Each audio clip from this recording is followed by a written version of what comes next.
বলছি, মুখ্যমন্ত্রী যদি সত্যি সাহস থাকে একটা জুনিয়র ডাক্তারের নামে এফআইআর করে দেখা, একজনের নামে,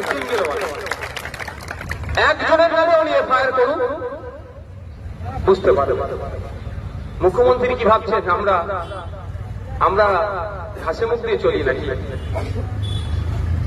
আমরা কি করি মনে কি ভাবছেন নাকি?